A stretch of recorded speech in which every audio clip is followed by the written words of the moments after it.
রাজ্যে তৃণমূলের গোষ্ঠীদ্বন্দ্ব ক্রমশই মাথাচাড়া দিয়ে উঠছে। প্রবীণ বনাম নবীন তত্ত্বে জেরবার দল।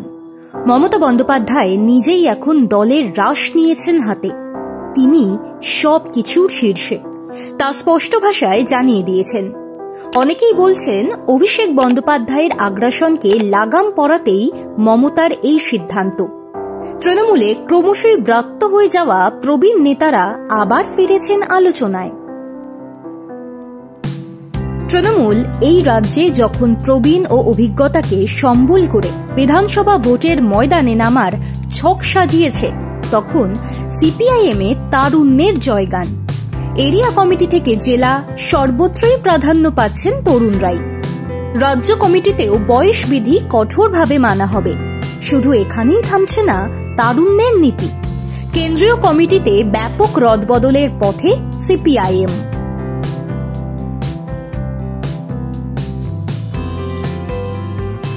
আসন্ন পার্টি কংগ্রেসে দলের শীর্ষে প্রজন্ম বদলের পথে যাচ্ছে সিপিআইএম। এক ঝাঁক শীর্ষ নেতা এবার পদ তথা কমিটি থেকে সরে দাঁড়াবেন, এমন পরিকল্পনা নিয়েই এগোচ্ছে দলের পলিট ব্যুরো।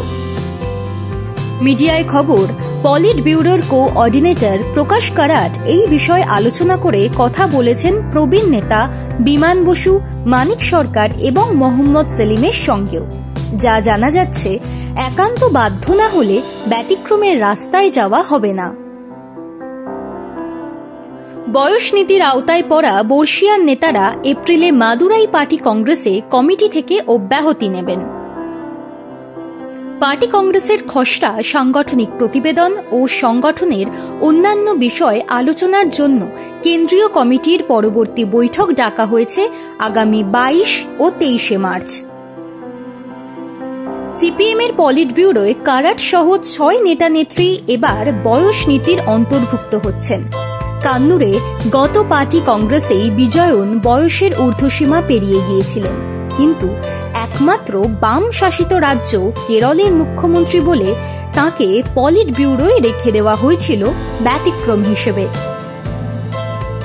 সব মিলিয়ে পলিট ব্যুরোর এতজন সদস্যকে একসঙ্গে আগে কখনো সরে যেতে দেখা যায়নি। প্রজন্ম বদলের পাশাপাশি এর ফলে নেতৃত্ব স্তরে যে শূন্যতা তৈরি হবে, সিপিএমকে উদ্বেগে রেখেছে সেই ভাবনা। দুটো মত এক্ষেত্রে শোনা যাচ্ছে। একসঙ্গে এতজনের বিকল্প তুলে আনা সত্যিই কঠিন। দলীয় নীতির বাইরে এত রদবদল করলে সংগঠনের সর্বস্তরে ভুল বার্তা যেতে পারে। 2, ইয়েচুরির প্রয়াণের পরে সিপিএম এর শীর্ষ স্তরে এক ধরনের স্থবিরতা এসেছে। সেই অবস্থা কাটিয়ে ওঠার চেষ্টাও দলের ভাবনায় আছে। বর্ষিয়ান এত নেতানেত্রী সরে গেলে পার্টি কংগ্রেস থেকে দলের দায়িত্ব কার হাতে যাবে? বেহাল দশায় দলের হাল ধরার মতো উপযুক্ত মুখ কে হতে পারেন? সেই প্রশ্নে এখনো আলোচনা চলছে। দলের একটি সূত্রের ইঙ্গিত, তামিলনাড়ু, রাজস্থানের মতো রাজ্য থেকে এবার সিপিএম এর কেন্দ্রীয় স্তরে প্রতিনিধিত্ব বাড়তে পারে।